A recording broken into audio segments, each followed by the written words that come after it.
Assalamualaikum warahmatullahi wabarakatuh. Halo teman-teman, kita lanjut yuk belajar bahasa Indonesia dengan materi kalimat efektif, kata baku, dan kata tidak baku. Sebelumnya, Bunda ingatkan bahwa informasi yang terdapat dalam suatu teks sebaiknya ditulis menggunakan kata baku. Tahukah kalian apa itu kata baku? Kata baku adalah kata yang penulisan dan pengucapannya sesuai dengan pedoman umum ejaan bahasa Indonesia atau disingkat PUEB. Biasanya digunakan dalam situasi resmi seperti saat sedang berpidato, wawancara, membuat laporan, dan lain sebagainya. Kata baku bisa dicek menggunakan Kamus Besar Bahasa Indonesia atau KBBI. Ciri-ciri kata baku adalah tidak terpengaruh oleh bahasa asing, memiliki arti yang pasti dan tidak rancu, bentuknya tidak mudah berubah, dan penggunaannya ada dalam kalimat resmi. Selanjutnya, kata tidak baku. Kata tidak baku adalah kata yang ditulis dan disusun tidak sesuai atau tidak memenuhi kaidah pedoman umum ejaan bahasa Indonesia. Biasanya, kata tidak baku digunakan saat situasi santai seperti saat berbicara dengan teman. Penyebab kata tidak baku yang pertama adalah karena kesalahan penulisan, kesalahan dalam pengucapan, dan kesalahan dalam penyusunan kalimat. Berikut ini contoh kata baku dan kata tidak baku. Kata baku apotek ditulis menggunakan huruf E, apotek. Sementara kata tidak bakunya adalah apotik. Yang kedua, kata abjad menggunakan huruf D. Sementara kata tidak bakunya menggunakan huruf T, abjad. Contoh lain dari kata baku akhlak. Kata tidak bakunya adalah akhlak.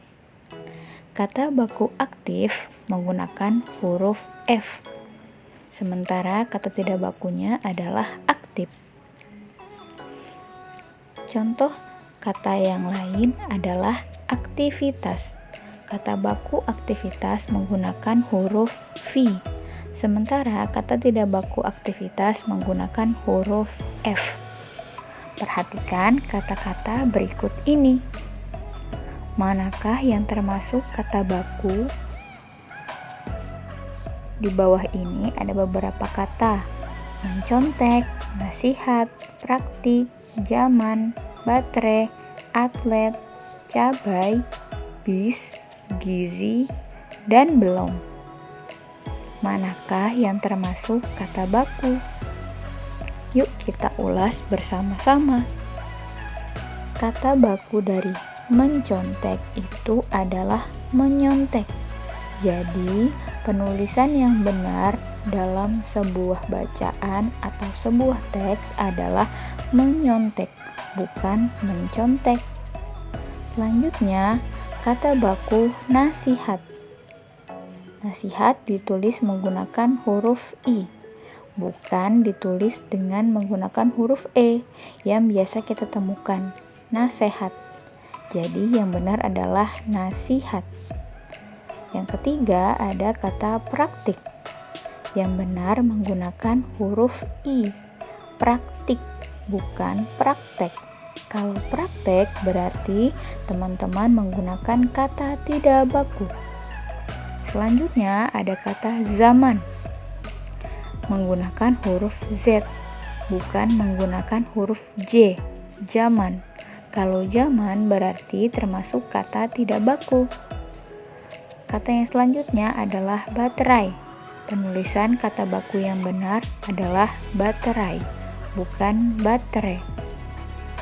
Selanjutnya ada atlet. Yang benar adalah atlet, bukan atlet. Selanjutnya ada cabai.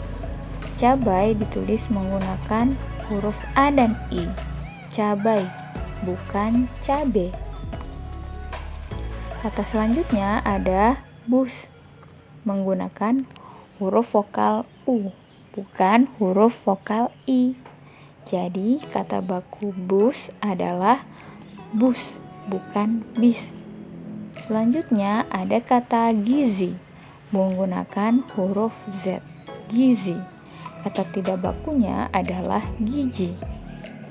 Yang terakhir ada kata belum. Kata baku dari kata belum adalah menggunakan huruf U, belum. Kata tidak bakunya adalah belum. Perhatikan paragraf berikut ini. Ryan membeli obat ke apotik. Tidak lupa ia meminta kwitansi sebagai tanda pembayaran. Ia tidak mau membeli obat sembarangan, khawatir kualitas jelek. Kata yang tidak baku dalam paragraf tersebut adalah apotik, kwitansi, dan kualitas. Karena penulisan kata baku apotik adalah apotek. Sementara kata kwitansi menggunakan huruf U dan I, kwitansi. Dan yang terakhir, kata kualitas digunakan dengan menggunakan huruf U dan A, kualitas. Sampai sini teman-teman paham ya cara membedakan kata baku dan tidak baku. Diingat-ingat. Materi selanjutnya adalah kalimat efektif. Apa yang kalian ketahui tentang kalimat efektif? Kalimat efektif adalah kalimat yang disusun berdasarkan kaidah-kaidah yang berlaku yang sesuai dengan pedoman ejaan bahasa Indonesia. Kalimat efektif harus memenuhi syarat-syarat, yaitu kalimat harus lengkap, logis, singkat, dan jelas. Ciri-ciri kalimat efektif adalah menggunakan ejaan yang disempurnakan atau EYD, menggunakan tanda baca yang tepat, dan menggunakan kata baku. Syarat kalimat efektif yang pertama, kalimat efektif harus mengandung unsur-unsur penting sebuah kalimat. Syarat yang kedua, kalimat efektif tidak menimbulkan penafsiran ganda. Syarat yang ketiga, kalimat efektif harus sistematis dan tidak bertele-tele. Dan syarat yang keempat adalah kalimat efektif harus mudah dipahami. Prinsip kalimat efektif yang pertama adalah kesepadanan struktur, keparalelan bentuk, kehematan kata, kecermatan dan ketegasan, kepaduan dan kelogisan. Yuk teman-teman, silakan perhatikan contoh berikut ini. Boni malas belajar sehingga Boni tidak naik kelas. Kalimat tersebut merupakan contoh kalimat tidak efektif sebab terjadi pengulangan subjek yang sama. Kalimat yang benar atau kalimat yang efektif adalah Boni malas belajar sehingga tidak naik kelas. Selanjutnya, perhatikan contoh berikut ini. Ada sebuah kalimat tidak efektif. Contohnya, rumah Pak Edi amat sangat sederhana sekali. Ternyata dari kalimat tersebut ada beberapa kata yang mubazir. Kalimat yang efektif adalah rumah Pak Edi sangat sederhana. Contoh yang kedua, contoh kalimat tidak efektif berbunyi penduduk gembira setelah mereka memperoleh bantuan. Ternyata kalimat tersebut ada pengulangan subjek. Seharusnya kalimat efektifnya adalah penduduk gembira setelah memperoleh bantuan. Jadi, dalam sebuah kalimat efektif tidak ada kata yang mubazir dan tidak ada pengulangan subjek. Sampai di sini, semoga teman-teman dapat memahaminya ya, kalimat efektif, kata baku, dan kata tidak baku. Semoga video ini dapat bermanfaat untuk kita semua. Kurang lebihnya mohon maaf. Wassalamualaikum warahmatullahi wabarakatuh.